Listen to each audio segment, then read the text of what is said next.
Mardi 28 novembre s'est terminé le concours de court-métrage Court Roulette organisé par l'association audiovisuelle Manuel Focus. Les participants avaient une semaine à compter du 21 novembre pour réaliser un court-métrage sous des contraintes tirées au sort lors de la soirée d'ouverture.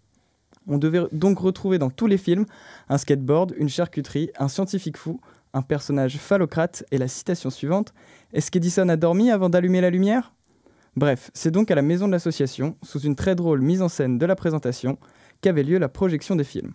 En effet, pour faire écho aux contraintes données, la soirée fut animée par 2 présentateurs et un scientifique fou qui avait disposé quelques-unes de ces machines sur scène.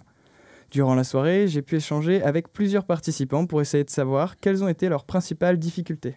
Alors moi, en tant que première assistante réelle, je faisais l'orga du tournage et c'était un poil compliqué parce que les journées sont très très courtes et niveau des raccords lumière, ça devenait très vite compliqué. On a jonglé beaucoup entre la pluie et le soleil. Heureusement qu'on a un étalonneur formidable. Sinon, ce qui était compliqué, c'est qu'en fait, on n'a pas fait un 8 minutes, on a fait un 20 minutes en fait, en 3 jours. Non, les contraintes, c'est le principe aussi, donc justement nous on aime bien ça finalement. Et non, c'est pas trop difficile à respecter, le problème c'est le temps quoi. Et nous on n'est pas des grands techniciens, alors du coup le montage ça nous prend beaucoup de temps. Mais c'est plutôt ensuite la technique qui nous a posé problème quoi.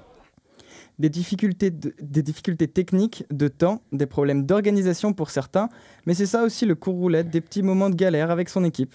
Mais cela ne nous a pas empêchés de pouvoir assister à des courts-métrages de très bonne qualité. Ton impression sur les autres courts-métrages, qu'est-ce que t'en as pensé ? J'ai trouvé ça très intéressant. Il y a des courts-métrages que j'ai bien sûr appréciés plus que d'autres. C'est un crash test aussi. C'est un endroit où on peut se permettre de tenter des choses, de se planter et c'est génial. Il y avait tout et il y avait énormément... je sais pas comment le dire, il y avait beaucoup de projets différents. Les films sont quand même cool quoi. Il y a même un petit film d'animation, il y a un film qui vient du Québec, franchement c'est classe quoi. C'est super stylé. Moi j'ai bien aimé Langue de Beauf et justement j'ai bien aimé, je crois qu'il s'appelle Figure si je me souviens bien le film d'anime. Il n'y a pas vraiment, très honnêtement, très objectivement, il n'y a pas vraiment de court-métrage qui manque de créativité ou qui manque d'envie de bien faire du moins en fait. Ouais. Et ça c'est cool quand même. Ça, déjà il y a, je crois, alors après je me trompe peut-être, mais je crois qu'il n'y a aucun des films qui n'a pas respecté les 4 éléments. Globalement il y a beaucoup de niveaux, j'étais assez impressionné par le niveau qui était montré. Je suis très très content de ce que j'ai vu, il y a eu plein d'originalité, de prises de vue différentes, c'était vraiment très très très bien, génial. Une fois la projection terminée, le public a été invité à voter pour son court préféré. C'est donc 3 prix qui ont été remis lors de la soirée. On félicite l'équipe du film Langue de Beauf qui obtient le prix du public, le film Sang Froid qui obtient le prix du jury et le film Teddy à qui le jury a décidé de remettre le prix de la créativité. Lorenzo Prigent, co-réalisateur de Teddy, a pu me donner son impression sur son expérience court roulette. Alors là déjà, pour moi, vu que j'avais jamais travaillé sur ce format, il y avait un temps très réduit.